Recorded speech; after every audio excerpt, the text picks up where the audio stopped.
In 2022, Canada initiated significant changes to its visa-free travel policy for several Asian countries, a shift that is accelerating in 2025. Canada's immigration system is undergoing a substantial update, and for countries on this revised list, the era of simplified entry is coming to an end. Number 10. Kazakhstan. Kazakhstan, often referred to as Central Asia's sleeping giant, has traditionally maintained a low profile in global travel discussions. However, in 2025, Canada is expected to impose stricter entry regulations, with Kazakhstan likely losing its visa-free access. This change is not politically motivated but rather a response to paperwork-related issues. Over the past 3 years, Canadian border officials have observed a sharp increase in visa violations and the use of forged travel documents by individuals from Kazakhstan. Even more concerning is the trend of travelers from this region using stopovers in third countries to obscure their actual routes, making them difficult to track and vet. Furthermore, law enforcement agencies have identified a rise in economic overstays, where visitors enter legally but subsequently engage in undeclared work, particularly in the agricultural, cleaning, and construction sectors. Canada's immigration system is not designed to accommodate such hidden influxes, and the pressure is mounting. Immigration analysts have also linked fraudulent applications from Kazakhstan to broader Central Asian smuggling networks.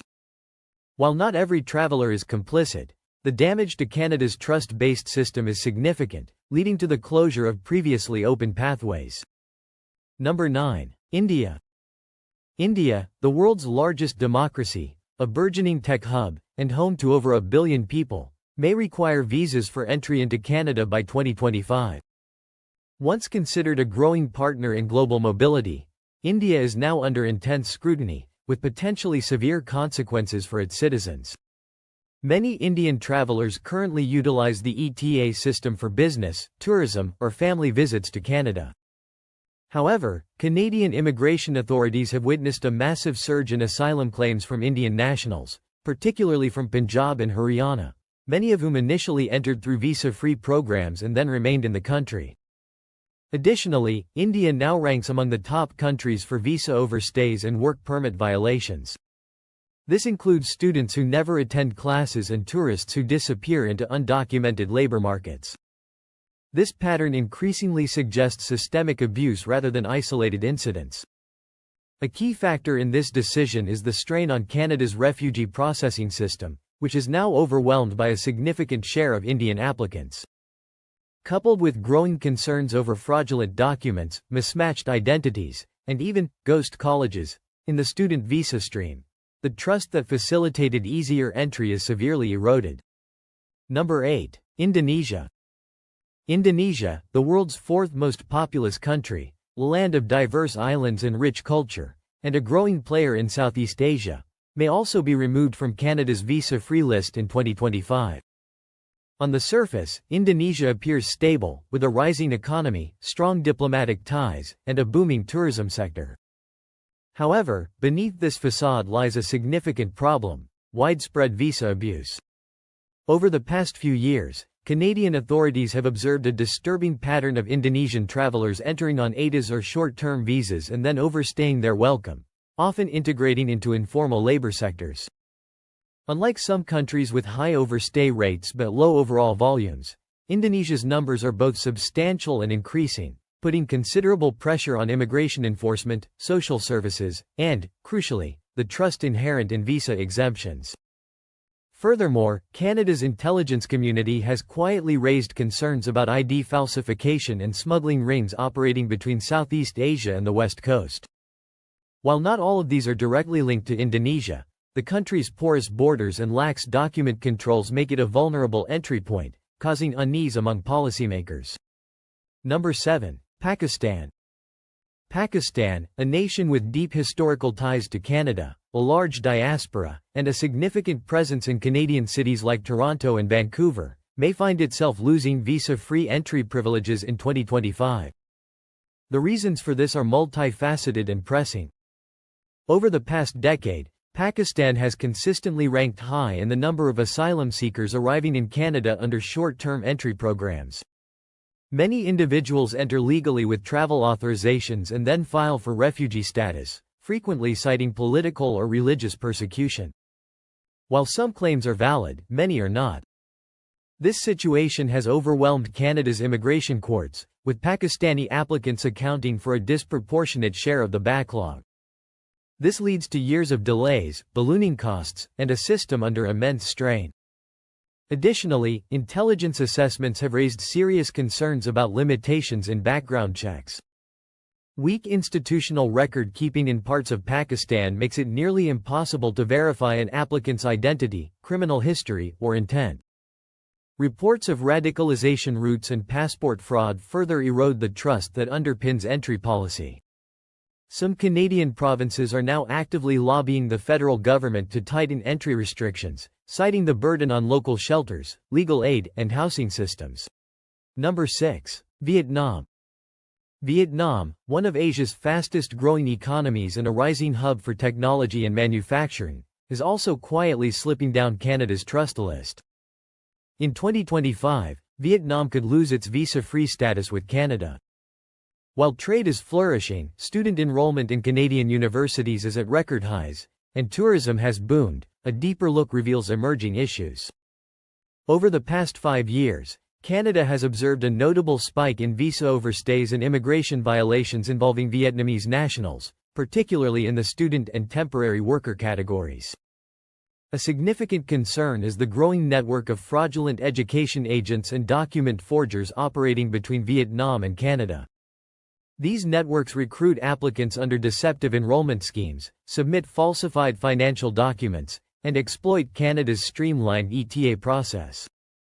The outcome is travelers who never attend school, never leave the country, and often disappear into unregulated labor markets. Many of these violations are not immediately detected, as Vietnamese travelers often enter with seemingly correct paperwork, but long-term patterns reveal low return rates, untracked employment, and sudden address disappearances. Number 5. Philippines. The Philippines, one of Canada's closest allies in Asia with over 900,000 Filipinos residing across Canada, may be the next country to lose visa-free access in 2025. Despite strong cultural ties, the decision is based on statistical data rather than emotion. In 2023, Canada extended ETA eligibility to Filipino citizens, contingent on holding a valid U.S. visa or having held a Canadian visa in the past 10 years. This was intended as a gesture of goodwill and trust. However, within months, issues began to surface. Canadian officials did not anticipate the surge in applications and the arrival of thousands of new travelers with minimal screening. Soon after, reports of increased overstays, unauthorized work, and misuse of visitor permits started to emerge. Immigration enforcement agencies have identified a worrying trend of visa hopping, where travelers use their U.S. visa as a backdoor to gain ETA entry into Canada, only to disappear from official records weeks later. More alarmingly, there's been a rise in fraudulent documents originating from certain visa brokers in Manila and Cebu, including fake employment histories, doctored financials, and manipulated travel records now being flagged for secondary review. Provincial governments in Canada, particularly in housing-strained regions like British Columbia and Ontario, are warning of unsustainable pressure on shelters and social support services, partly fueled by these entry loopholes. Number 4. Iran. Iran, a country frequently in the headlines, is expected to face even tighter travel restrictions in 2025, with visa-free access to Canada potentially being abolished entirely. This time, the rationale extends beyond immigration to encompass national security concerns. While Iranian citizens are not the problem, the actions of their government are profoundly influencing Canada's policies. Over the past few years, diplomatic relations between Canada and Iran have deteriorated to historic lows, with closed embassies, frozen dialogue, and virtually non-existent cooperation on security matters. This is crucial because Canada's visa-free or simplified entry systems rely heavily on information sharing. Without channels to verify identity, criminal background, or purpose of travel, trust vanishes. For Iranian travelers, this lack of state-level transparency has fostered an environment of constant suspicion. Furthermore, intelligence services have flagged cases of dual-use travelers, individuals entering as tourists but engaging in illicit procurement, surveillance, or political activity. Combined with a rising number of refugee claims based on religious and political persecution, the situation becomes clearer. Canada is struggling to differentiate between genuine visitors and potential threats. Recent reports suggest that organized networks in the region are exploiting weak third-country borders to facilitate Iranian travel through indirect routes, often masking travel histories and forging supporting documents. When systems like ETA cannot account for such practices, they become compromised. Number 3. Sri Lanka. Sri Lanka, an island nation known for its breathtaking landscapes, rich heritage, and post-war resilience, may face a travel reality check in 2025 as Canada moves to revoke simplified entry options and reintroduce full visa controls.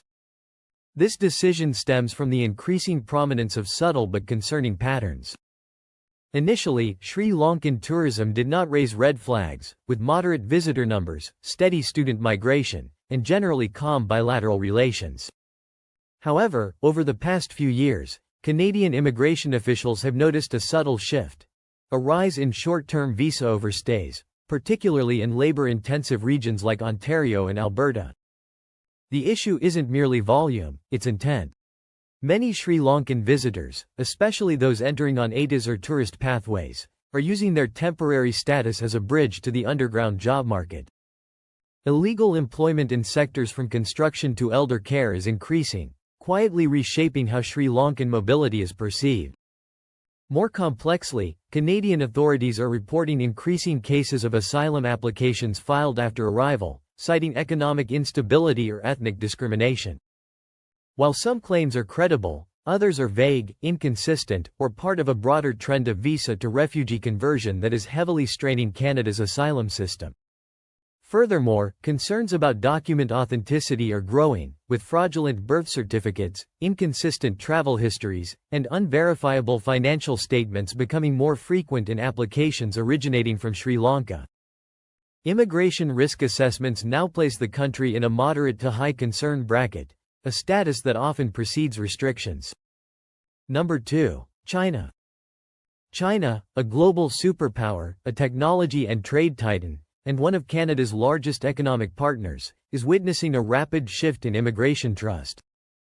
In 2025, China may be next to lose visa-free privileges, not due to tourism, but because of politics, pressure, and growing paranoia.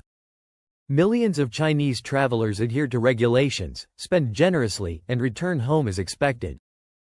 However, Canada's immigration system focuses on risk assessment, and recent risks are escalating. A major concern revolves around espionage.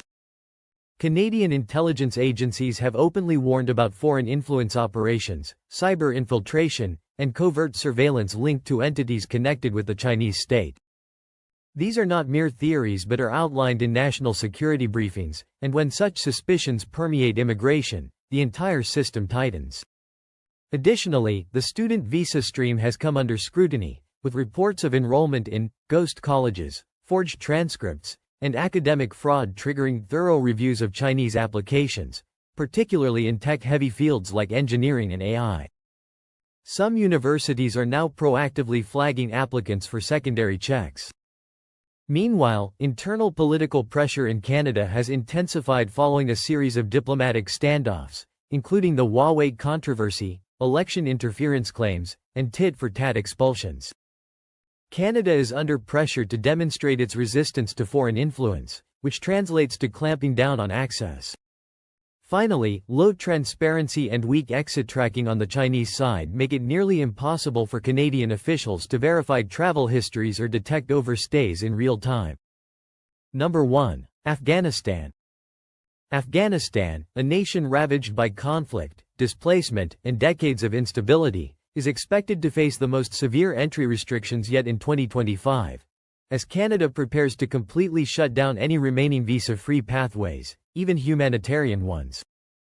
While limitations were already in place, the current shift signifies a total cessation of simplified travel routes.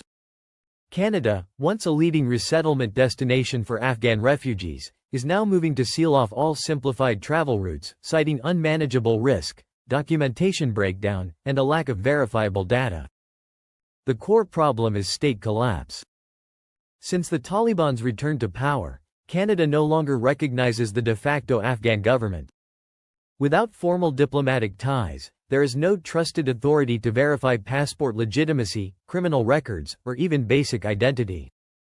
Furthermore, intelligence briefings have warned of security risks associated with unvetted migration flows.